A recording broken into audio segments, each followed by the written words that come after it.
What a tough.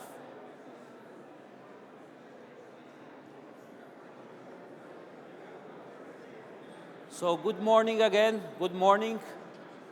Please come, have a seat.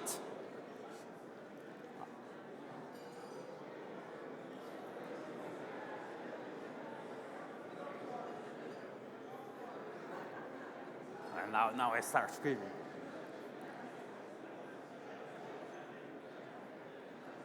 Okay, we need to start as we are really late. Good morning again, everyone. My name is Marco Aliberti. I'm the lead for international engagement at the European Space Policy Institute. And today I'll be your MC for these sessions named Building Bridges, The rationale, the title is pretty straightforward. Why? We all know that Europe does not operate in a vacuum. Our space ambitions, our quest for space power status cannot be dissociated from the broader international context within which Europe operates. This context, we all know, is becoming tougher, It's setting more challenging boundary conditions. At the same time, it is offering, important hooks around which Europe can craft, an international engagement and projection strategy.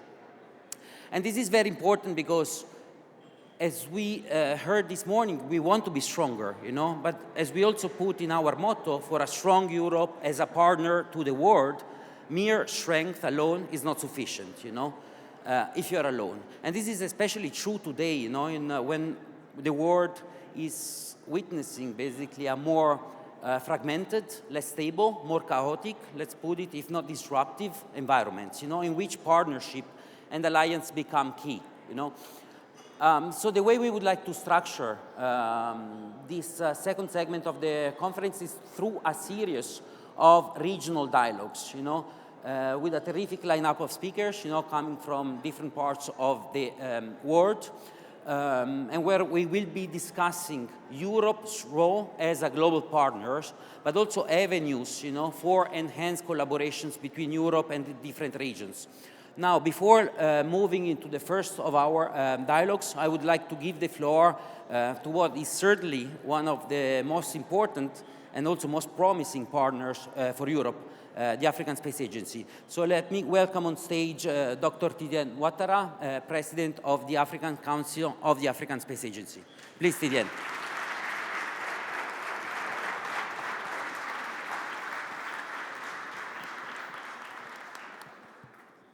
Thank you very much, Marco. Dear Ludovic Moller, Director of the European Space Policy Institute, dear regional and national space agencies and institutions leaders, Excellencies, ladies and gentlemen, all protocol observed. It is always a pleasure for me to be in Vienna, what we call in our language the capital of this discussion on space, UN Corpus for those who follow me. Allow me to sincerely thank the European Space Policy Institute for organizing this timely and impactful event and for facilitating the discussions. On behalf of the African Space Agency, I extend our deep appreciation to ESPI and its partners for this timely dialogue, which seeks to build bridges with global players, space players, and emerging space nations and partners. It is an honor to stand before you in this historic venue in Vienna at a time when space policy is no longer only a scientific and technical silo, but a central pillar of global diplomacy, international relations, resilience, and socio-economic transformation. This is a pivotal moment when space policy and geopolitics are converging to define the future of our planet. It is a moment when the worldwide space community and context are evolving with the arrival of new key and strategic regional and national players, mainly from emerging nations. Therefore, building bridges becomes a necessity. What I said, it is critical. The rationale, allow me to just stand and share with you some thoughts from and on emerging space nations, since already the dialogue has started among nations that are the pioneers, that we can call, between brackets, space power, even if some definitions this morning are coming and telling us that being a space power necessitates several other criteria to be met. Why building the bridges with emerging nations is critical? The rationale is simple. I'll share that with you through 4 bullets. Emerging space nations moved from observers to now actors. They are no more receiving it, they want to do it. Second point, emerging space nations are numerous and offer huge and growing space business opportunities in all segments, ground segments, space segments, downstreams, meaning applications.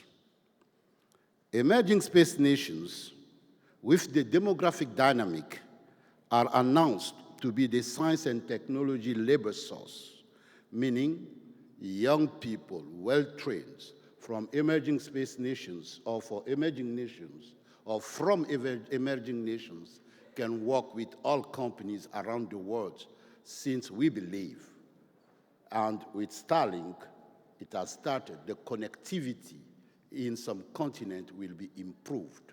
No necessary to move to the town or to the country to work. Remotely we can work.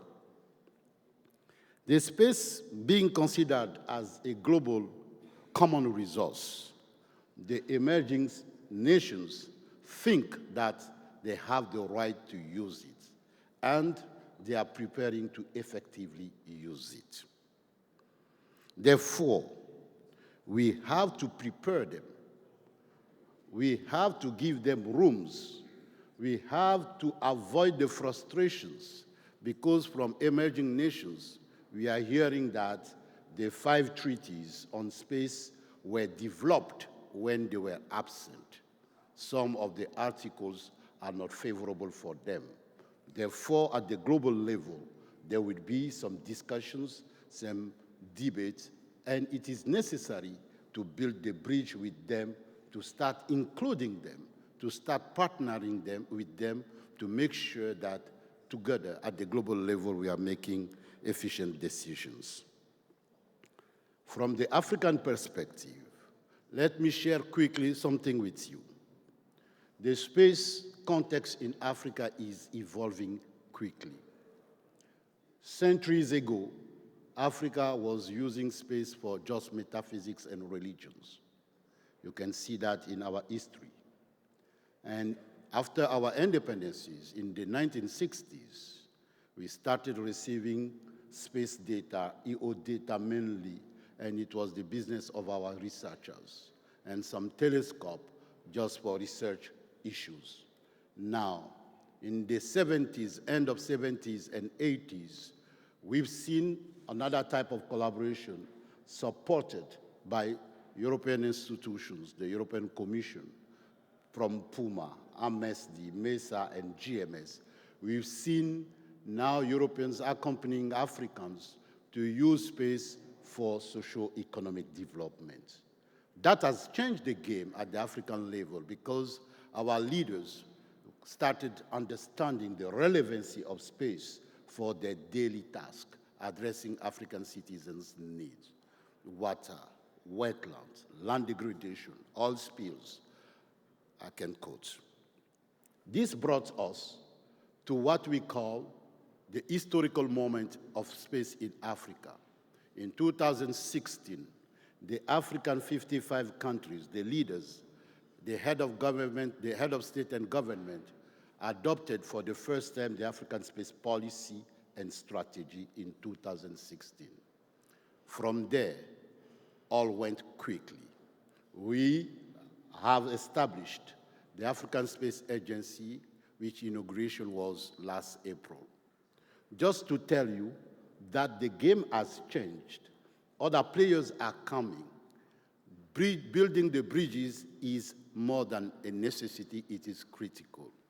Africa, for example, is a huge market, 30 million square kilometers. All kinds of applications are to be done from the scratch, be in the rural area, be in the urban area. Population, more than 1,300,000,000 inhabitants, which will reach 2 billion inhabitants in 2050. A huge market for space products and services. When I look at the telecommunication, when I look at the televisions, when I look at what I can call the value-added space services. Therefore, the way Africa is going has been possible, we have to say it, thanks to the European supports. The long-standing cooperation between Africa and Europe allowed Africans to make a progress. But that is just a beginning. What is important today, it is to invite Europe to continue not only building on the success stories, learning from what didn't work, but to redefine and reshape the relationship between Europe and Africa. We know at the political level there are some challenges. Yes, it is an opportunity to refine, to redefine, and to reshape our cooperation, and using space as an opportunity to say, yes, we are together, we can build the future together. Therefore, moving forward, in addition to all the continental programs we have in place, GMS in Africa, Africa-Europe Space Partnership Program, under the Gateway Initiative, we have now to look at the political level. Yes, we do have African Union, European Union space dialogue, but I'm dreaming of what I'm calling Africa-Europe space dialogue, which is broader than the institutional one I quoted, to see all the stakeholders, be policy, be governance, be, I would say, all the soft enablers, meaning law, regulations, whatever you can quote, but the academia, the private sector, all the stakeholders from both continents talking together, looking at all the streams. And I'm looking at Mr. Muller. I think the SPI can play a role with the African Space Agency. With our mandate, we can engage and mobilize the Africans for that. It is true for other emerging nations. The emerging nations are just waiting to be invited. The emerging nations, yes, they have the willingness, but they are ready to learn from your failures, but also to build on your successes. It is on this note that we think the dialogue with Europe, to make Europe a space power, Europe will need partners. Europe will need not partners as institutions, partners as individuals, but partners as areas. I didn't want to talk about the space traffic. I didn't want to talk about the space debris. We, emerging nations, are coming when the space is already crowded. Imagine we planning to launch thousands of satellites in this crowded area. It requires an open discussion to not only try to mitigate what is already there, but to make sure that the newcomers and the old players work together in such a way the sustainability of the space be kept or be strengthened. This is our common goal. We have to avoid the same thing we've done for the climate change. After destroying, we start talking about reconstructing. Together, we have an opportunity, and we, African Space Agency, we thank SPI for opening this dialogue. Let's work together, and together we are stronger, and together we are more resilient than before. Thank you very much. and we are here with you.